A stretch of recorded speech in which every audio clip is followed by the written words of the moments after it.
নির্বাচিত মাননীয় সদস্য জনাব মোহাম্মদ আবুল হাসনাত।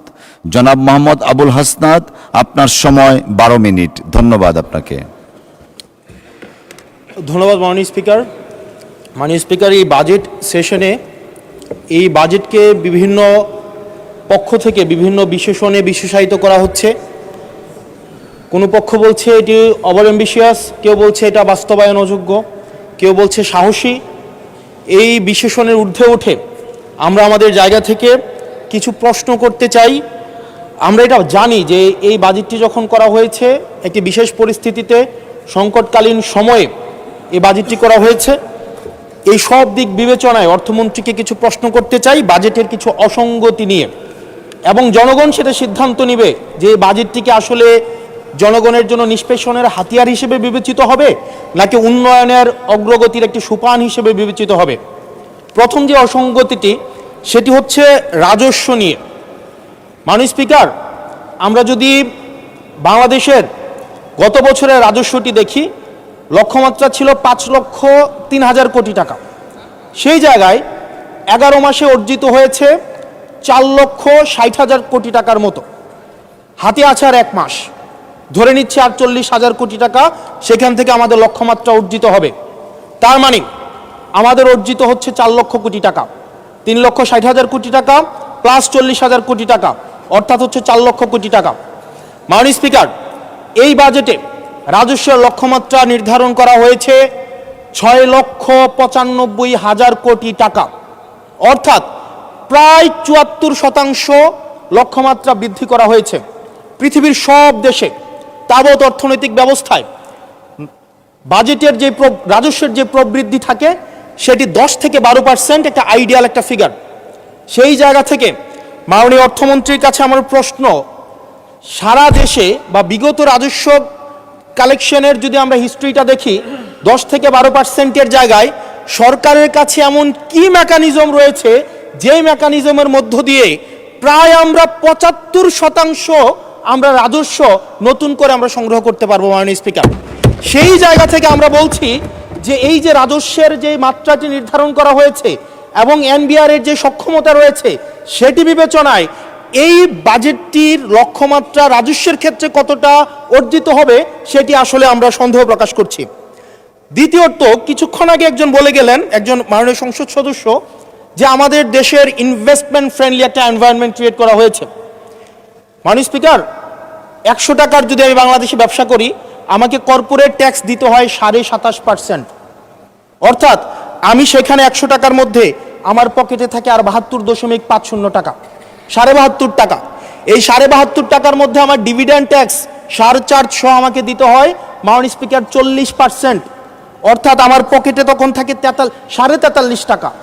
এই 43.5 টাকা আমি 100 টাকা ইনকাম করি, আমার সর্বসাকুল্যে আমার ট্যাক্স চলে যায় 56.5%।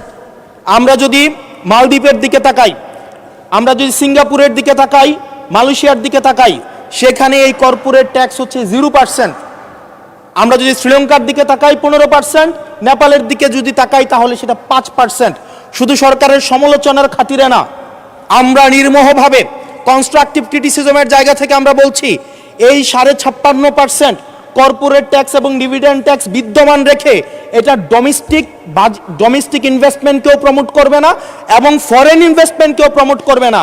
যে বিজনেসম্যান আমার সিঙ্গাপুরে বিজনেস করতে পারবে 0% ট্যাক্স দিয়ে, সেই বিজনেসম্যান 56.5% ট্যাক্স দিয়ে সেই বাংলাদেশে বিজনেস করতে আসবে না। মাননীয় স্পিকার, আমরা সেই জায়গা থেকে প্রত্যাশা করেছিলাম যে এই বাজেট একটা ইনভেস্টমেন্ট ফ্রেন্ডলি একটা বাজেট হবে এবং কর্পোরেট ট্যাক্সের একটা সহনশীল মাত্রায় কর্পোরেট ট্যাক্সকে রিডিউস করা হবে। হতাশ হয়েছে মাননীয় স্পিকার। মাননীয় স্পিকার, আমরা যদি পরবর্তী যে অসঙ্গতিটা সেটা হচ্ছে মূল্যস্ফীতি এবং জিডিপির যে লক্ষ্যমাত্রা নির্ধারণ করা হয়েছে, বর্তমানে মূল্যস্ফীতি হচ্ছে 9.4% এবং আমরা যদি খাদ্যপণ্যের মূল্যস্ফীতি ধরতে যাই সেটা 12%-এরও বেশি। এখন এই বাজেটে নির্ধারণ করা হয়েছে মূল্যস্ফীতি সেটা আমাদের 7.5%-এ রিডিউস করা হবে।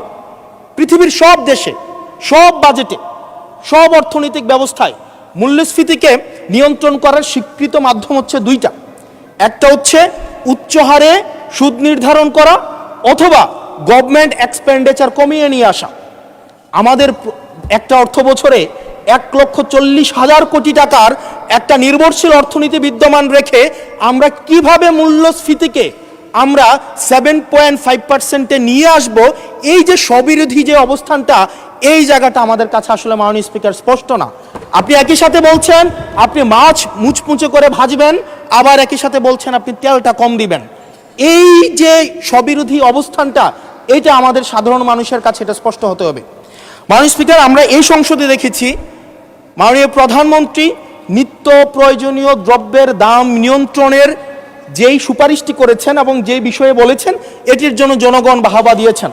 আবার গত পরশুদিন মাননীয় অর্থমন্ত্রীকে আমরা দেখলাম আমাদের খুবই নিত্য প্রয়োজনীয় আমাদের কাপড়, রড সিমেন্ট, তারপর হচ্ছে নিত্য প্রয়োজনীয় 16টি দ্রব্যের মধ্যে উনি ট্যাক্স বসানোর কথা বলেছেন। এখন মাননীয় স্পিকার, প্রশ্নটি হচ্ছে এই নিত্য প্রয়োজনীয় দ্রব্যটিতে যখন ট্যাক্স বসাবে, দিন শেষে বিক্রেতা কিন্তু এই ট্যাক্সের বোঝাটি আমাদের তৃণমূলের যে ক্রেতারা থাকবেন, এই ক্রেতাদের থেকেই কিন্তু এই ট্যাক্সটি মাননীয় স্পিকার যাবে। সুতরাং যখন বলা হয়েছে নিত্য প্রয়োজনীয় দ্রব্যের দাম কমানো হবে, আবার বলা হচ্ছে ট্যাক্স বাড়ানো হবে, এটিও কিন্তু মাননীয় স্পিকার একটি সাংঘর্ষিক অবস্থায় রয়েছে। সুতরাং যদিও বলা হয়েছে নিত্য প্রয়োজনীয় দ্রব্যের দাম কমাবে, সেই জায়গায় নিত্য প্রয়োজনীয় দ্রব্যের দাম দিন শেষে কমবে না, কারণ এই ট্যাক্সের বোঝাটি দিন শেষে আমার আপনার মতো সাধারণ মানুষের উপরে চেপে বসবে। দিন শেষে এই জায়গাটি হচ্ছে মাননীয় স্পিকার প্রশ্নবিদ্ধ। মাননীয় স্পিকার, আমরা সরকার দল থেকে একটি কমিটমেন্ট পেয়েছিলাম নির্বাচনের আগে, সেটি হচ্ছে আগামী 5 বছরে এই 4 মাস সহ 1 কোটির উপরে কর্মসংস্থান নিশ্চিত করা হবে। 1 কোটি কর্মসংস্থান। এখন প্রত্যেক মাসে আপনার 1.5 লক্ষ কর্মসংস্থানেরও বেশি। তার মানে এই 4 মাসে সেই হিসাবে কর্মসংস্থান বৃদ্ধি পাওয়ার কথা 6 লাখ এই 4 মাসে। আপনাদের কাছে প্রশ্ন, মাননীয় অর্থমন্ত্রী, এই 4 মাসে কয়টি কর্মসংস্থান নিশ্চিত হয়েছে? আদৌ কি 6 লাখ কর্মসংস্থান নিশ্চিত হয়েছে? যদি হয়ে থাকে সেই কর্মসংস্থানগুলো কোথায়? সেই চাকরিগুলো কোথায়? যারা শিক্ষিত হয়ে সার্টিফিকেট হাতে নিয়ে চাকরির জন্য দুয়ারে দুয়ারে যাচ্ছে, ক্ষুদ্র ঋণের জন্য দুয়ারে দুয়ারে যাচ্ছে, আসলেই কি আমরা এই 6 লাখ কর্মসংস্থান আমরা সৃষ্টি করতে পেরেছি কিনা, নাকি নির্বাচনের আগে সেটি শুধুমাত্র প্রতিশ্রুতির মধ্যেই সীমাবদ্ধ থাকবে? এই বিষয়টি আমাদের স্পষ্ট হতে হবে। মাননীয় স্পিকার, আমরা প্রাচীন একটি ভারতের একটা প্রবাদ আছে, এই যে আমাদের একটি সান্ধ্যকালীন সংসদ চলছে, আমাদের মধ্যে একটি আলস্য ঝেঁকে বসেছে, আমরা একটু এখন বিশ্রামের একটা আগ্রহ সৃষ্টি হচ্ছে। এরকম একটা বিশ্রামের সময়ে এক ভারতের প্রাচীন ভারতের একটা প্রবাদ আছে। সেই প্রবাদে একজন বলেছিলেন যে ঋণং কৃতা ঘৃতং পিবেত যাবৎ জীবন সুখেং কিবত। অর্থাৎ ঋণ করে প্রয়োজনে ঘি খাও, তাইলেও সুখে থাকো। ঋণ করো, ঘি খাও, পরের ধনে পুদ্দারি করো, ঋণ করে ঘি খেয়ে জমিদারি করো, তাও ঋণ করো। আমার কাছে মনে হচ্ছে মাননীয় স্পিকার, এই প্রবাদটিকে সরকারি দলের কিছু সদস্য খুব সিরিয়াসলি নিয়েছেন, নিয়ে ওনারা ঋণ করো, ঘি খাও, তাও সুখে থাকো, এটাকে ওনারা এভাবে নিয়েছেন, ঋণ করো, ঋণ খেলাপি হও, তাও নির্বাচন অংশগ্রহণ করো। মাননীয় স্পিকার, আমরা দেখলাম এই সংসদে আমরা মাননীয় অর্থমন্ত্রীর কাছ থেকে আমরা কোনো স্পষ্ট কোনো কর্মসূচি আমরা পাই নাই। কিভাবে ব্যাংকগুলোকে যেভাবে দলীয়করণ করা হয়েছে, ব্যাংকগুলোকে দীর্ঘ 17 বছর ধরে ব্যাংকের টাকা ঋণের নামে যেভাবে বিদেশে পাচার করা হয়েছে, সেই পাচারকৃত টাকাকে কিভাবে উদ্ধার করা হবে, সেটার কিন্তু সুস্পষ্ট আমরা কোনো পলিসি পাই না। মাননীয় স্পিকার, আমরা মাননীয় গভর্নর সাহেবকে মাঝে মাঝে আমরা একটু আক্ষেপ প্রকাশ করতে দেখি, 4,80,000 কোটি টাকা বিদেশে পাচার হয়েছে, সেটাকে কিভাবে আনা যাবে সেটা নিয়ে আক্ষেপ প্রকাশ পর্যন্ত আমরা দেখি। মাননীয় স্পিকার, এই যে ঋণ খেলাপি যারা আছে, নির্বাচনের আগে একটা কমন একটা স্ট্রাকচার, 5 বছর কোনো খোঁজখবর থাকে না, তফসিলের আগে সেখানে একটু কোর্টে যাবে, কোর্টে গিয়ে ওই ঋণ খেলাপির উপরের এই অর্ডারটার উপরে একটা স্টে দিবে এবং 2% দিয়ে আবার রিশিডিউল করাবে, রিশিডিউল করিয়ে আবার নির্বাচন অংশগ্রহণ করবে বিভিন্ন জায়গা থেকে টাকা পয়সা উঠায়া, এবং আগামী 5 বছর আবার এই ঋণ নিয়ে কোনো ধরনের আর কোনো খোঁজখবর থাকে না। জনগণের টাকা নিয়ে এই বিলাসিতা বন্ধ করতে হবে এবং ঋণ খেলাপিদেরকে ঋণ খেলাপি বলতে হবে। আমরা লজ্জা পাই একই সংসদ একসাথে শেয়ার করার জন্য, কারণ তারা জনগণের টাকা মেরে যারা জনগণের টাকা ব্যাংক থেকে তুলে নিয়ে ঋণ খেলাপি হয়ে আবার জনগণের প্রতিনিধিত্ব করতে আসে, এই ঋণ খেলাপিদেরকে শাস্তির আওতায় আনতে হবে। এবং তারা যখন সংসদ সদস্য হয়ে নির্বাচিত হয়, নির্বাচিত হওয়ার পরেও যদি তারা ঋণ খেলাপি হয়, এমন একটি আইন প্রণয়ন করতে হবে তাদের সংসদ সদস্য পদ যেন বাতিল হয়। সেটি শুধুমাত্র সরকার দলের জন্য না, শুধু বিরোধী দলের জন্য না, সেটি বাংলাদেশের উন্নতি, প্রগতি এবং সমৃদ্ধির জন্য সেটি প্রয়োজন। এবং পরবর্তী প্রজন্মের কাছে আমাদের দায়মুক্তির জন্য এটি প্রয়োজন। মাননীয় স্পিকার, আমাদের যেই জায়গায় টাকা পাচার করা হয়েছে, অন্তর্বর্তীকালীন সরকার একটি শ্বেতপত্র প্রকাশ করেছে। এই শ্বেতপত্রতে দেখানো হয়েছে 28 লক্ষ কোটি টাকা হচ্ছে বিদেশে পাচার করা হয়েছে। 28-এর পরে কয়টা সংখ্যা হয় আমি আর্টস ইংলিশ ডিপার্টমেন্টের ছাত্র, আর্টস ব্যাকগ্রাউন্ডে পড়াশোনা করছি, আমার মাথায় আসে না। 28-এর পরে কয়টা সংখ্যা হয়? 28-এর পরে না, 28-এর পরে 9টা না, এটাও হয় নাই। 28-এর পরে 28 লক্ষ কোটি টাকা বিদেশে পাচার করা হয়েছে। এখন মাননীয় স্পিকার, যারা পাচার করেছে তারা সদর্পে এখন হচ্ছে মাননীয় স্পিকার গুলশান, বনানী, ধানমন্ডি, এই দেশে এখন বুক ফুলিয়ে চলাফেরা করে। মাননীয় স্পিকার, আমরা দেখেছি অন্তর্বর্তীকালীন সরকারের সময় বসুন্ধরার পুত্র সুবহান দেশে ঢোকার সাহস পায় নাই। আমরা দেখেছি আনবির দেশে ঢোকার সাহস পায় নাই। কিন্তু এই সরকার নির্বাচিত হয়ে আসার পরে আমরা দেখেছি সদর্পে এই সুবহানের পুত্র, এই ধর্ষক দেশে ঢুকেছে। মাননীয় স্পিকার, অন্তর্বর্তীকালীন সরকারের সময় দুর্নীতি দমন কমিশন বসুন্ধরার বিরুদ্ধে মামলা করেছে। আমরা দেখেছি এই মামলার কি অগ্রগতি হয়েছে সেটা আমরা জানতে চাই। আন্ডার টেবিল কোনো ধরনের সমঝোতা হয়েছে কিনা। যদি সমঝোতা না হয়ে থাকে তাহলে তাদের বিরুদ্ধে আইনগত ব্যবস্থা নিতে বাধাটা কোথায় সেটা বাংলাদেশের মানুষের সামনে প্রকাশ করতে হবে। মাননীয় স্পিকার, অন্তর্বর্তীকালীন সরকার এই বসুন্ধরা গ্রুপ যারা বিদেশে টাকা পাচার করেছে, মানুষের সম্পদ দখল করেছে এবং মিডিয়ার মধ্য দিয়ে আওয়ামী লীগের গুম খুন হত্যাকে যারা বৈধতা দিয়েছে, তাদের খুঁটির জোর কোথায় সেটা আমরা জানতে চাই। মাননীয় স্পিকার, অবশ্য শুনতে পেয়েছি, বললে অবশ্য অনেকে রাগ করে।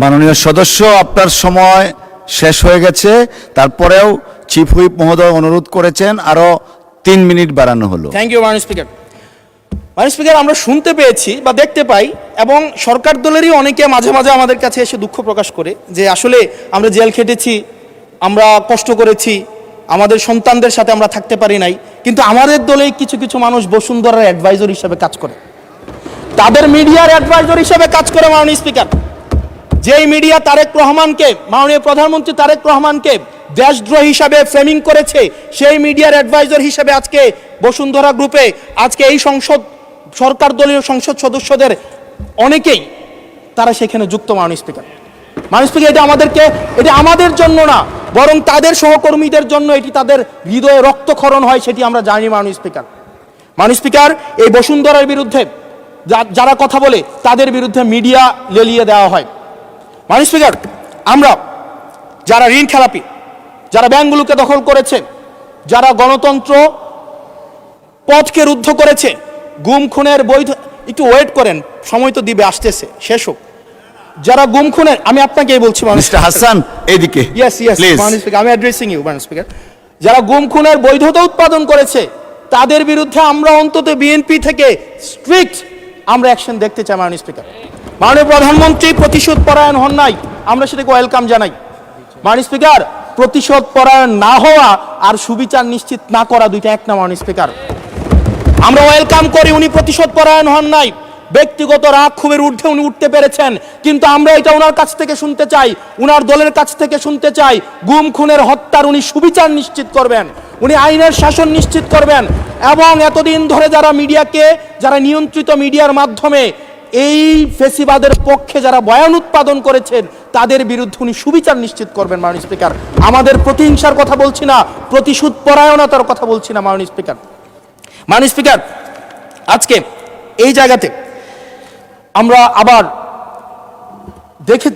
দেখতে পাচ্ছি যেটা আমাদেরকে শঙ্কার মধ্যে ফেলে, রাজনৈতিক প্রতিহিংসার রাজনীতি আবার শুরু হচ্ছে। মাননীয় স্পিকার, একজন সরকার দলীয় একজন প্রতিমন্ত্রীর বিরুদ্ধে কথা বলায় মিডিয়ার একজন সম্পাদকের বিরুদ্ধে মামলা করা হয়েছে। মাননীয় স্পিকার, এটা খুবই দুঃখজনক, ওনাকে জেলে নেওয়া হয়েছে একজন প্রতিমন্ত্রীর বিরুদ্ধে কথা বলায়। এবং মাননীয় স্পিকার, আমি আপনার প্রোটেকশন দাবি করছি, কারণ আমরাও বলতে ভয় পাই, কারণ আমরা যদি সরকারের সমালোচনা করি, কোনো প্রতিমন্ত্রীর বিরুদ্ধে কথা বলি, মন্ত্রীর বিরুদ্ধে কথা বলি, আমার এলাকার বাজেট দিয়ে বন্ধ করে দিবে না সেটার কিন্তু নিশ্চয়তা নাই। সেই কারণে আমাদের মধ্যে অনেকেই কথা বলার সময় আওয়াজটা একটু কম করে বলে। মাননীয় স্পিকার, আপনার কাছে অনুরোধ করি, আমার জন্য আমার এলাকার মানুষকে যেন বঞ্চিত করা না হয়। আমি এই সংসদে অনুমতি নিয়ে কখনো বিরোধিতা হয় না, কখনো অনুমতি নিয়ে আমি আপনার বিরোধিতা করতে চাই। অসংখ্য ধন্যবাদ মাননীয় সদস্য। আর দেয়া যাচ্ছে না, আপনাকে সর্বোচ্চ দেয়া হয়েছে, পরের বার please take your seat. Thank you. আলোচনায় অংশগ্রহণ করবেন, বসেন। আলোচনায় অংশগ্রহণ করবেন কিশোরগঞ্জ 5 আসন থেকে নির্বাচিত মাননীয় সদস্য জনাব শেখ মুজিবুর রহমান ইকবাল। জনাব ইকবাল, আপনার জন্য সময় বরাদ্দ আছে 6 মিনিট। ধন্যবাদ। ধন্যবাদ মাননীয় স্পিকার। 25, 26, 27 বাজেটে আমার বক্তব্য দেওয়ার সুযোগ দেওয়ার জন্য আপনাকে ধন্যবাদ। মাননীয় স্পিকার, বাজেট আলোচনা করতে করতে আমরা ব্যক্তিগত আক্রোশে চলে গেছি। আমি ধন্যবাদ জানাই মাননীয় অর্থমন্ত্রীকে 17 বছর স্বৈর শাসকের